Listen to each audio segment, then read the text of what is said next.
Sannyasis are the ones who have renunciated the comforts of life and they meditate upon one single truth, the Brahman. Is there any difference between sannyasis and the ones who practice karma yoga? This is a question that most people have. Is karma yoga any less significant than practicing the supreme ideology of yogis? Now Krishna is going to answer that in the next few verses. Practicing the karma yoga while living in the household as an householder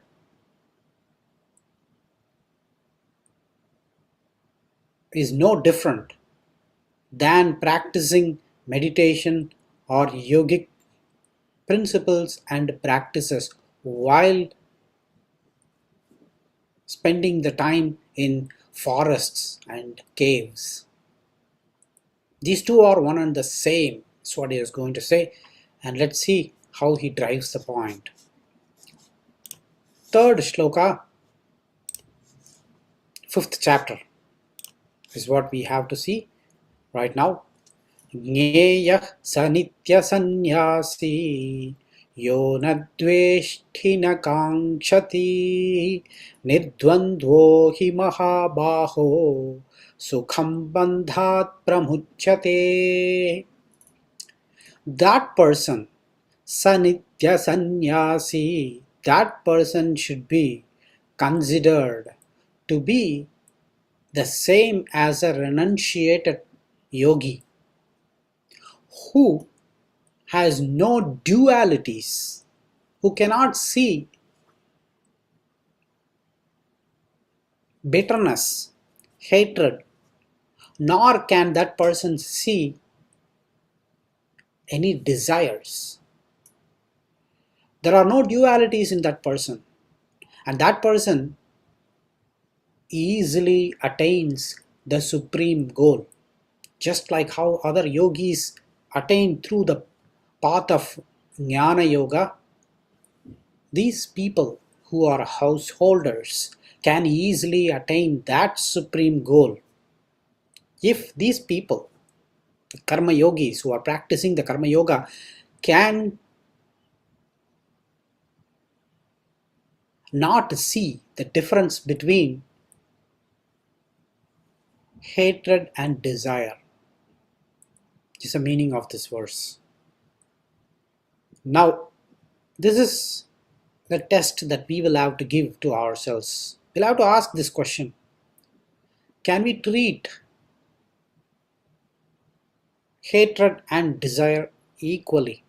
Can I not have any hatred about anything or anyone in life? If one can develop that, no hatred at all about anything, likewise no desire at all about anything, both should be there.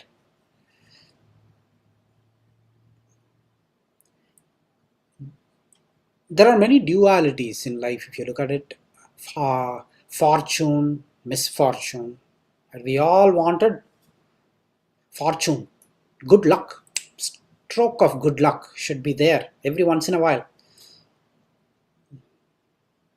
And then misfortune, no one wants it. So that is like hatred. We hate misfortunes, but we desire fortune.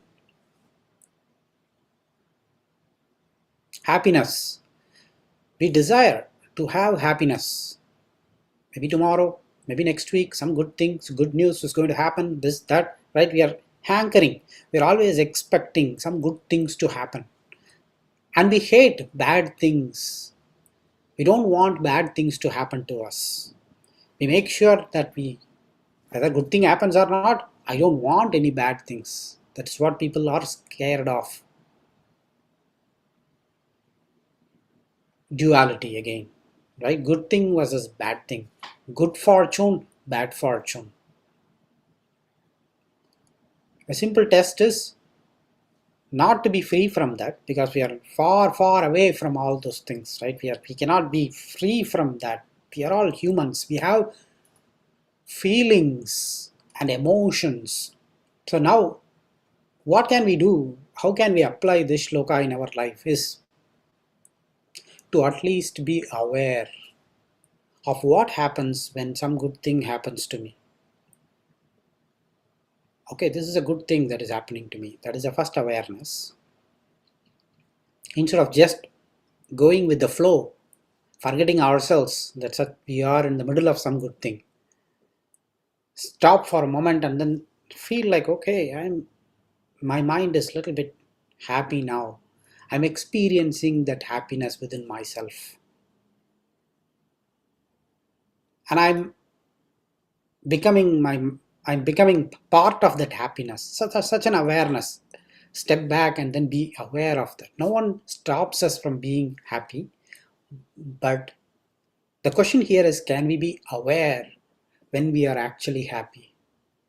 The other thing is, when we are unhappy or when some hatred happens in my mind, can I be aware that, oh, my mind is right now hating this thing or this person? Such an awareness. I have a liking towards these people, these things, and I have a dislike towards. Such an awareness is the first step towards overcoming that. Both are enemies for progress. This is what Krishna is trying to say here. People who are free from such dualities can easily cross any hurdles in life. So the biggest secret, but the most hardest to put into practice. The secret is to see things happening around us as they are, than attaching any meaning to it in terms of liking, not liking, good, bad, as if to keep a distance from what is happening and to observe whatever that is happening. That is the state of detached observation, right? So that is what he's saying here, that if that person, it doesn't matter whether that person follows the karma yoga or jnana yoga, as long as, even if you are a normal householder, even if you are an ordinary person, if that person can free themselves from the dualities of life, then that person should be considered as the same as sannyasi, a yogi, because that person is already freed. That person is already being liberated from the bondages, the clutches, is no longer bound. That's what he is saying in this verse. Let's see the next one. Now Krishna asks, Arjuna asks, so still, is that one and the same? Both are going to be free from dualities. So that means that whether I go through this path or that path doesn't matter. So let me go through the path of Jnana Yoga and then free myself. Why go through this hard path of doing the Karma Yoga and then get to the path of free from dualities? That is what everyone will ask, right? If that is going to the Himalayas and then doing the meditation and then freeing my mind from dualities seems like an easy thing to me. Why can't I pursue that? Why should I live my life as an husband or a wife or a son or a daughter or a brother or a sister, and then face this world, the difficulties that it throws at us, and there is no possibility even of freeing myself from these dualities. As I live through the life, the grind, right? Everything happens every day differently. Different people bring different situations that make the ups and downs. And seems to be no reprieve. There seems to be no relief. How can I ever free myself from the dualities? Because these dualities keep happening if we are living in this life. So the best way, Krishna, is to run away and become a sannyasi. Then I don't have to face anyone. If I'm not facing any people around me, it's easier for me. I'm not going to feel any duality. Ups and downs are not going to be there. Then it's easier for me to conquer the dualities in life. That is what Arjuna's point. So now Krishna is adding one more shloka to that. Sankhya yogau pratak bhalaha pravadanti na panditaha ekamapyastitah samyag ubhayor vindate phalam. Sankhya yogau. Sankhya yoga is these two paths, sannyas yoga and the karma yoga. These two paths are different. Who will say that? Only the ignorant will say that these two paths are different. But the learned people, the wise ones, will always say, irrespective of which path you follow, you can reach the same end as long as you are steadfast towards it. Irrespective of whether you go through the karma yoga or the sannyas yoga, you will reach the same desired result. However, with sannyas yoga, there is a little bit of problem. What is this? He's going to add in the next verse. He says, Yat sankhyaih prapyate sthanam tad yogairapi gamyate ekam sankyam cha yogam cha yah pashyati sa pashyati.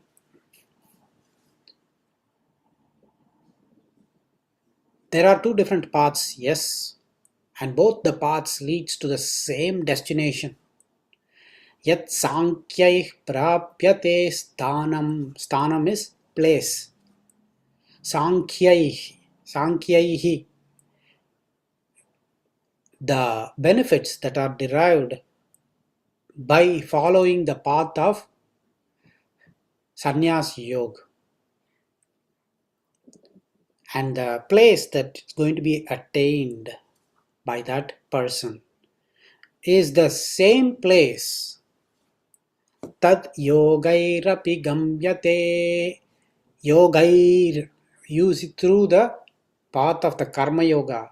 The same place is reached. There is no difference. There is no difference between this and that. Because now Arjuna had the question that what if you ask me to follow the karma yoga, what if I reach a place which is not that better, which is not any better than the paths that is attained, the place that is attained by sannyasis. If I had followed the path of sannyas yoga, maybe I might have attained a better place. Now you are forcing me into this war. What if I follow this path and they end up at a lower place or a not so desirable place than the sannyasis? Is a question that Arjuna is placing in front of Krishna. That is why he's not placing that question, but as if Arjuna has placed that question in front of Krishna, he is now answering that. He says that, do not worry, the place that is attained is going to be no less as compared to sannyas yoga. Let's see the next one. Sannyāsastu mahabāho dukkhamāptum ayogatah yogayukto munir brahma nachirena digacchati. Now Arjuna is saying, well, if the place that is going to be attained is one and the same by the sannyasi and an householder, then why don't I go the path of sannyas yoga? If the place is very different, then yes, I can follow the karma yoga, right? Now Krishna's argument, he's just using that same argument to put forward, like if the place is no different, then let me follow sannyas yoga itself. Why follow the karma yoga and to kill everybody who is there in this battlefield? Is the argument that he is putting forward. He is not doing that, but it's assumed that he's. What if he asks such a question? So Krishna is the best teacher, so he puts forward all arguments. He answers even before the question is being raised. First time it is like, what is the difference? What if I end up lower than the sannyasis? Now Krishna answered, no, you won't end up lower than the sannyasis. You will reach the same place as the sannyasis. Now next question is, if I am going to reach the same place as the sannyasis, then let me follow this path. This seems to be easier. I don't have to kill anyone. I don't have to hurt anyone. So this path, it's all about me. I control my mind. I go to Himalayas. I sit there. I meditate. I do this. So then I don't have to end up incurring sins. I don't have to go through all these hurdles. Is the question. Now he says that no, you're right. Both are going to be one and the same. But that is the next shloka. Sannyasastu mahabāho dukkhamāptum ayogatah. If you follow this path of sannyasis and you didn't practice the jnana yoga properly, it's not natural to you. To renunciate and to let go of actions is not natural to most humans, because we are born with actions. We keep doing actions. Breathing, starting from breathing, talking, eating, walking, sleeping, even this batting of eyelids, right? That is also an action, involuntary actions. We keep doing that. And where is it? It's not going to be possible if you carry such actions inherently within you and you take the path of sannyasis, then dukkhamāptum, you will end up, that will end up in misery for you. Even though you will reach, both of them reach the same place, many people who travel through this path will end up in misery. It is not going to be a happy path. Yoga yukto, whereas if you had followed this path which you are already used to doing actions but with some specific principles, then and you are one with that path with divinity. Yoga yukto munir brahma. You are a munihi. You are a muni in that path, meaning with no distraction you follow this path. Then nachirena digacchati, then you can progress much faster in this path than in this path. This is harder for you. Even though the place attained is one and the same, the path is much harder. That is why I want you to go through the path of the karma yoga, is the argument that Krishna is now making to Arjuna to push him in the right direction of the karma yoga. And that is the right path for all of us as well. So he puts a full stop to do not go through this path unless it is quite natural to you. This path is natural to only few people. The path of jnana yoga, the path of renunciation, letting go of everything and sitting and meditating all the time is not natural to most people. And that is not the path that is open for all. If that were the path, you would have already gone in that path. You will not be listening to me. Krishna says, Arjuna, that is not the path. That is not natural to you. Let's see the next one. Yoga yukto vishuddhatma vijitatma jitendriyah sarva bhutatma bhutatma kurvannapi na lipyate. So that person, the karma yogi, those who are in the path of the karma yoga, who are vishuddhatma. Vishuddhatma is Atma. Vishuddhatma, purified their intellect. They have purified their intellect by walking through this path. So this is the goal for all of us. Here Krishna is declaring the goal of the Karma Yogi. Why should I follow the Karma Yoga now? Okay, fine. You are asking me. I don't want to go. I should not go through the Jnana Yoga. I allow to go through the Karma Yoga. Why should I do it, and what is it that I attain by doing it, and how is it that I can attain it? He simplifies it.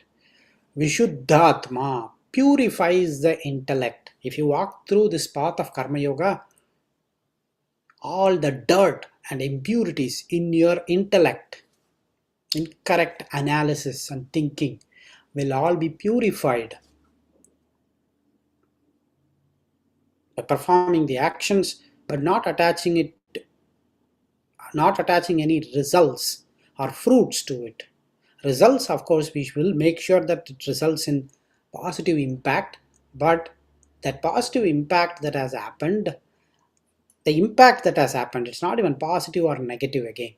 We do the actions with an intended result, but the intended result, anything, it can be a positive outcome or a negative outcome. Again, we are not separating that.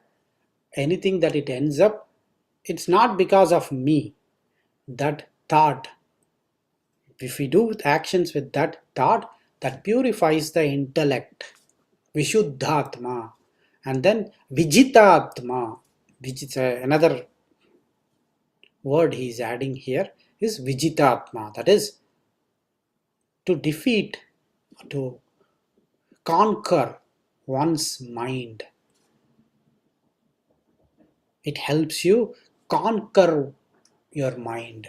If you go through this, you can easily conquer your mind than going through the Jnana Yoga. So first is it purifies your intellect. That person conquers the mind. Mind will ask too many things.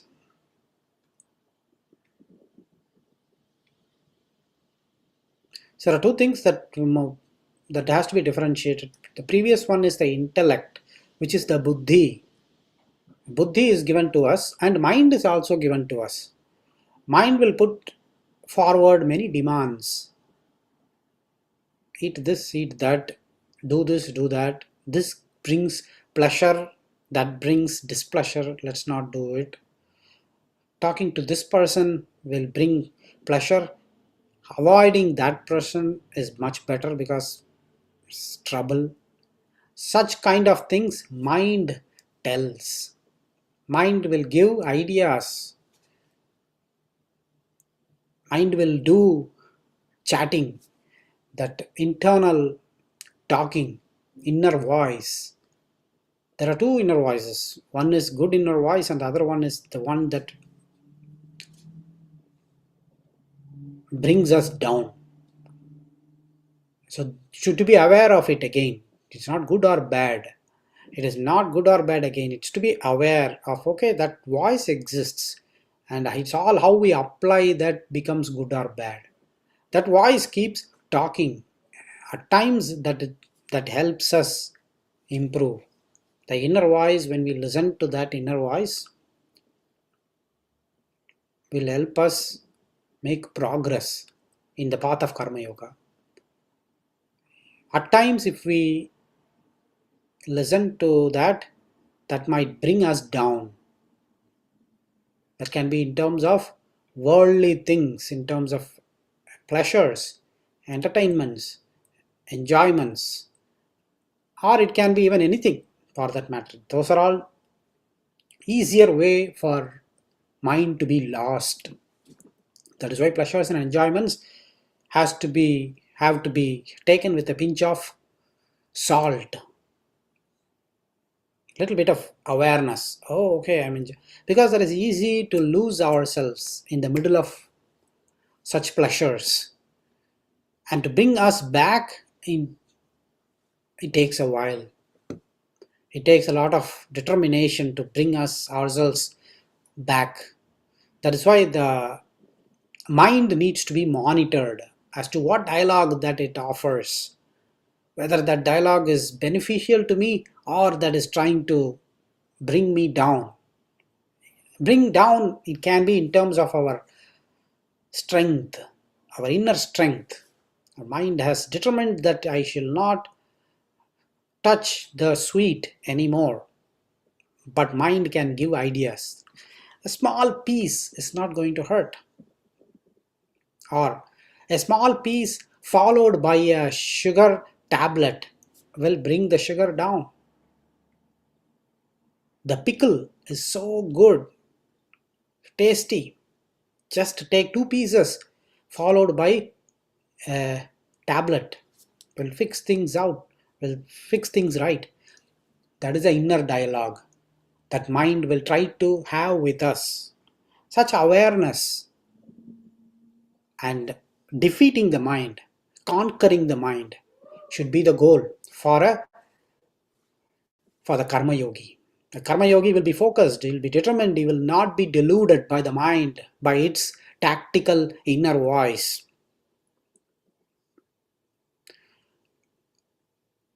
And then performing the actions will purify the intellect. Jitendriyaha. Jitendriyaha is to that person conquers, a yogi, the karma yogi also conquers the senses. Jitendriya. Jitendra. The Jitendra means is different, where one who conquered Indra. Here it is Jitendriya. Jitendriya is one who has conquered the senses. To conquer the mind is one, to conquer the senses is another. How, when something right now is happening in front of our eyes and we wanted to, eyes will entice us. Oh, look at that, there is a good attraction, let's go and then watch it. But that may or may not be good. But eyes will entice. That is when we need to conquer the eyes and say that that is not for us, not going to look at it. That is conquering the indriyas. Conquering the mind is, let's say the eyes have lost and we have watched it, what that should not be seen. Now the mind has registered it. After a while, let's say 2-3 days later, mind will start bringing up what we had seen, and it will start replaying it, and then it will start giving ideas. Do you want to do it once more? That is when we need to conquer the mind also. Or you have missed the other day, why can't we try now? These are the ideas that mind will bring up. So both the indriyas needs to be conquered and also the mind needs to be conquered. That is why Vijitatma Jitendriyaha. So that person, the karma yogi, truly conquers his mind as well as his indriyas, plus that person purifies his intellect. When we are thinking about something and analyzing, that is when our buddhi, our intellect is being used. And that buddhi should be used to think and analyze only for the good of all, not for the good of my own single body. How can I be happy? Only for me. If I use my brain, then that is not a purified intellect.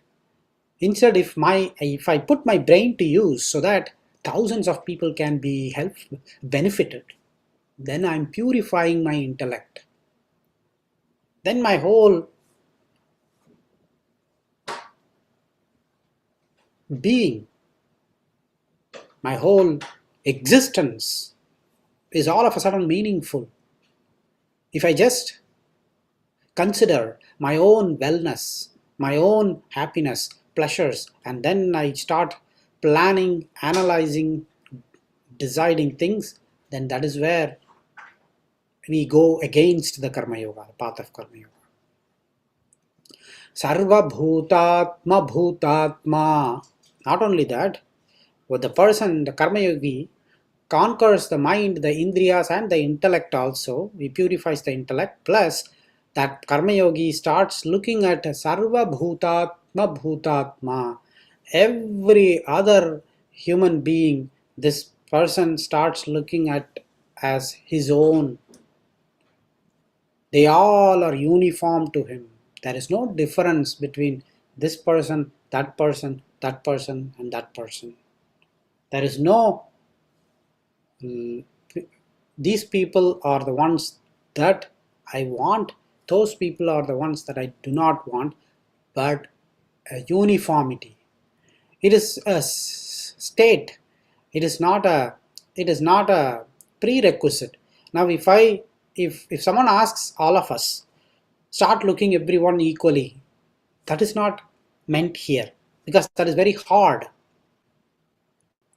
It's very hard to look at right now because the state in which we all are in doesn't allow us to see everyone as equals. We will definitely have preferences. Likes and dislikes are still there within ourselves. Our mind, our intellect is not purified yet. So we will keep seeing differences. But what here is spoken about is a state of the mind itself, of that soul itself, where naturally that person will start looking with no difference. Everyone seems to be like all of a sudden people that I want. There is nothing, no one in this world who I do not want. That is the state of Sarva Bhutatma Bhutatma.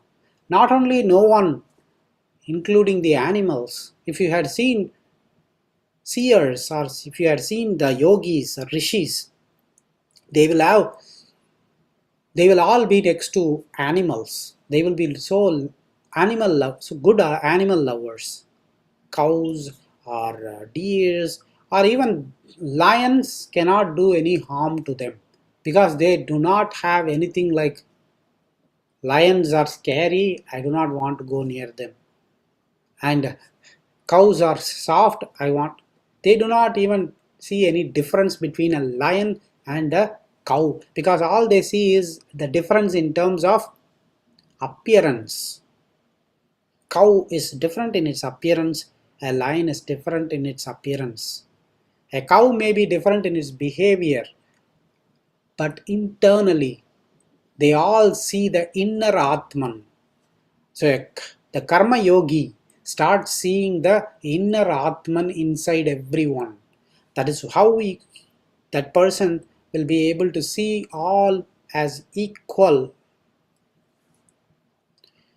Once that state is reached, then kurvannapi na lipyate, even though that person is doing all action, he is not bound to anything. No sins will incur if he does any actions. He is free from any bondage that is out there.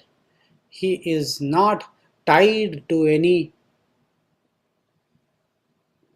of his actions, that person's actions. because that person has reached a state where that person sees everything, everyone as equal already. So it is a state that is attained. That state can be attained by everyone. Now, few of us may be in a state where a lot of things are wants and this, that is perfectly okay. But that state of no difference at all between anyone, and there is no difference in experience. Anything happens to me, this is good happening to me, this is bad happening to me. I won't raise my eyebrows when good happens. I won't shrink my eyebrows when bad things happen. Whereas that person is neutral to anything happening around that person. But that person keeps delivering, doing that person's job without stopping, without being influenced by whether good is going to happen or bad is going to happen to that person. It's only a thought, there is execution. Only thought is doing the actions with a devotion of doing it for the benefit of that Brahman, the Supreme God. I'm doing my actions so that that Brahman is happy. I want to do this because that Brahman is happy. It's not that I am happy I am doing it. It's not that he is happy so I will do it. It is not she is happy so I will do it. It is because that Brahman will be happy if I do it. Who is that Brahman? That Brahman is the spirit of this universe. That spirit, everyone has that spirit, right? We have the spirit inside us. That is our true identity, which is our Atman. This is just the body, and inside the body is the Atman. That Atman is us, the identity. Likewise, this universe has its Atman, just like this body, and that Atman is Sriman Narayana, Vishnu, or Brahman. You give any name to that. That Brahman has pervaded this whole universe, occupied every inch of space. It's inside me, inside you, inside them, inside that does the actions, and that wants me to act in this way, and so I'm doing it. By doing these actions, that Brahman will be happy, so I'm doing it, is the meaning of this verse. Let's move on to the next one. Naiva kinchit karomiti yukto manyeta tatpavit pashyan shrinvan sprishan jigran ashnan gachan swapan shwasan pralapan visrijan grihnan unmishan nimishannapi indriyan indriyarteshu vartanta iti dharayan. So that person, the karma yogi, happily performs all his duties, his or her duties, one with that Brahman, while just thinking in their mind that even though they are doing all these actions, including Pashyan means seeing. Pashyan is to see. Shrinvan, to listen. Seeing, listening, eating, touching, smelling, moving, sleeping, breathing, talking, accepting anything, opening one's eyes, right? Any action.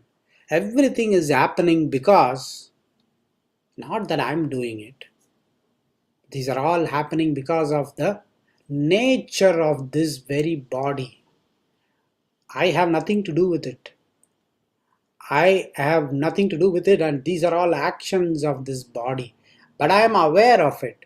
I am in control of these things. It's not that it's just nature and I will let it do whatever they wanted to, but I am in charge of this material body and they wanted to do these things. I am in charge of it, but I do not do anything. I am not even part of doing these things. Naiva kinchit, not even a little bit I am doing. That thought, if someone carries, then that person is totally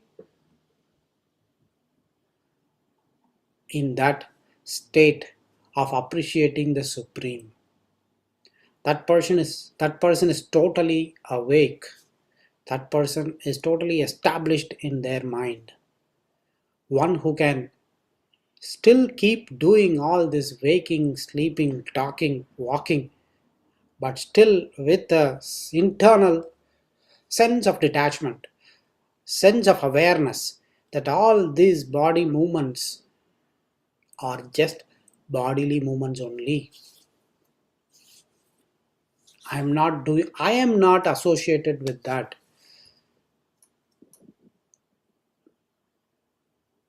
is the key. It may seem trivial, it may seem to be not that important, but people who understand this difference between subtle actions of the body, subtle actions that involves all these actions, if we start observing it, that is the first step towards detaching ourselves. If I ask you, if I ask any one of you, how many times that you have blinked or you just batted your eyelid, let's say, we don't know. And the first 1 hour, let's say if someone keeps track of it, first 1 hour you batted this many times, and then the second this many times, right? Why there is a variation? No one knows, because it is not in absolutely we are doing it. If we are doing it, probably we will measure it and then we will make sure that we do it the right way, right? But these are all material nature, and that material nature is controlled not fully by us, but that Brahman is controlling it. That Brahman is the one that is controlling every atom. Every smallest particle in this world is being controlled by that Brahman. And so naturally we are also part of it. We are not the owner of this body. We are just associated with this body. That thought will slowly start descending. Maybe it takes a while for us or all of us to strengthen that thought, because only the karma yogi, once it has strengthened that, okay, I'm not this body, then that is the last stage, right? That's the state that we truly have become one with that Brahman. The state where, oh, I'm not at all this body. I'm just an existence all within myself. I just am existing, even I can exist even without this body also. That thought, the consciousness, the awareness, that is the only thing that remains. That consciousness is the last stage, of course. But right now we are all not in that state yet. So what we can do is being aware of the subtle actions. Being aware. Oh, if you have observed, a few people just tap their legs as they are sitting on a chair. Few people just tap their fingers. And such actions are involuntary. And to take charge of that and to appreciate the body Atma difference is to be aware of such subtle actions, is to be aware that, oh, this body does see these actions, to take charge of it, right? Then we can probably take charge of one action after the other. What am I eating? Oh, this body eats so much. This body needs so much. Do I need it? Since I'm eating this, I've been eating so much. I mean, this body has been consuming a lot of food. What happens if I limit it?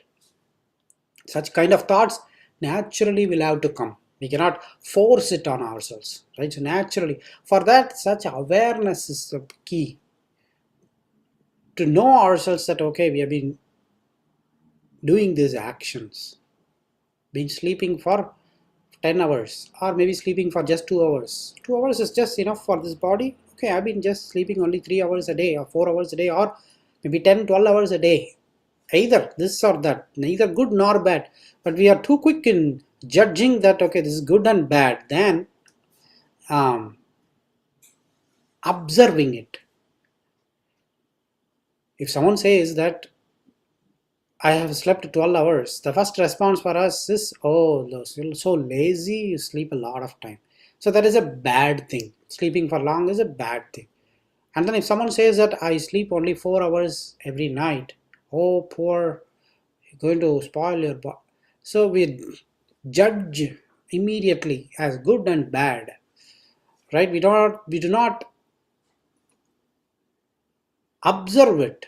Oh, okay, so this body just is okay, just 4 hours. As long as it is okay, it is perfectly fine. Why should it be good or bad? Right? Observation is important without good or bad attachment label to it. Every action, if we can observe it, we will be surprised that our body does so many actions without our knowledge, without our awareness. Then we are slowly becoming aware of our own existence. First, bodily actions, observation of our actions is the first step towards consciousness, building the consciousness within ourselves. So the karma yogis who have matured in their path, even though they are doing all these actions, every action as they do it with the thought that these are all effect of this material body doing these actions. I have no association to this. That is the perfect level of consciousness the karma yogi should or will attain. If he follows this path of performing the actions with no fruits, expecting no fruits, and offering every action as a sacrifice unto that God, then that person slowly purifies his intellect, conquers the mind, conquers the indriyas, and also starts looking at everyone as equals with no dualities in mind. Then that person reaches a stage where all actions, even though that person is doing, that person will observe as if he or she is detached from the body. Imagine that state where if we all, each one of us, have identified ourselves to be different from the body, then death doesn't make any difference, isn't it? If that person can associate themselves to be existing without this body, then death is not a big deal, because body is just sleeping. That person is totally aware that this body is sleeping. I'm not sleeping. This body is doing its job. So the death is nothing but an extended sleeping. So that person is still aware of their own death also, to say the least. Should be, must be, based on the description here. Do not ask me if you have experienced it, but based on this description, definitely that must also be possible.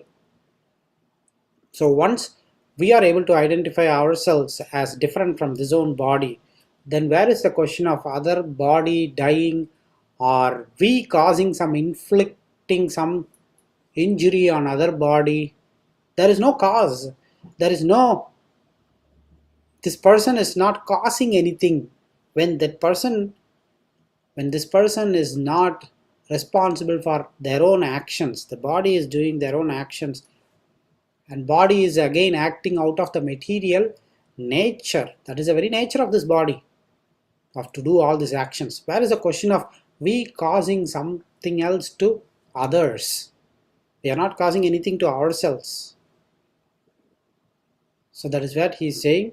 Such people can visualize these to be the nature of this material body, and we are not associated with it. So the takeaway from these verses are to first become aware of our physical bodily actions that we perform, and number two, the dualities that is there in the mind in terms of good and bad. To become aware of it is very important. Whether we master the mind, to control the mind, at all later. At the lowest level, to get ourselves an awareness that okay, these are the things, thoughts that occur in my mind. These are the ideas about these people that I think about. That in itself it will be a reward for all of us if we get ourselves aware of it. Oh, I never knew that I hated this person until I became aware of it. Right? We just blindly hate without being aware of it. Stop a moment and see that, oh, I've been hating this person for the last 10 years, 12 years, wow. Or I've been liking this person for the last so much. I was not even aware of it. I just like it blindly. And that blindness in liking or hatred leads to many decisions, if you have observed. Right? We will blind, if you like a person blindly, let's say, we will do whatever they wanted us to do. Because we like them. We don't want to question them and we just want to please them. So we just do whatever they ask us to do. If we hate few people, even if their ask is genuine, we will think that we hate them, so they are just troubling us. I don't want. Why would they ask us? Why can't they ask others? So sad, that is the result of not being aware of our likes and hatreds. If you are aware of it, oh, then now I know why I'm saying no to that person. Now I will use to think and then say no, if that ask is really genuine or not, irrespective of whether I like them or not. Now I start using my brain. That is when it gets purified. That is what he's saying. Krishna is saying that intellect should be purified. Intellect gets purified only when we stop assuming, stop accepting the thoughts that occur in our mind. It's quite natural. That is true. In the last verse we saw that everything happens quite naturally and this body is different. But we are not there yet. Until we get that evident, that body to be different from the Atman, it is not evident yet. So we need to be aware. Then slowly that evidence reveals itself. The more we know about this body, the more we distance ourselves from this body. The more we know about our mind, the more we distance ourselves and we conquer our mind. The more we do that exercise, we purify our intellect. We don't want to distance ourselves from the intellect. Intellect should be close to us. Because if we distance from the intellect, then that means we are ignorant or fools, right? So that is not the one that we wanted. We want to stay close to the intellect by use the power of intellect to understand the mind and the body. That is the exercise that we should be doing as part of the karma yogis, as part of doing this one. Because unless we do it, we cannot be successful in the karma yoga, which is the path where we do actions, offering the actions and the results as sacrifice to the Brahman. Krishna didn't even say sacrifice to me, because sacrifice to me means what? Who are you? We'll ask him, who are you? He said sacrifice to Brahman, this universe, the spirit of this universe. The spirit of this universe is the Atma of this universe, which is Paramatma. Just like we all have an Atma inside us. So universe Atma is Paramatma. That is what we call as God. Okay. With that, we come to the end of this week's session. Next week there may not be any session. I'll see you all the week after. Shriyah Kantaya Kalyana Nidaye Nidaye Tinam Shri Venkata Nivasaya Srinivas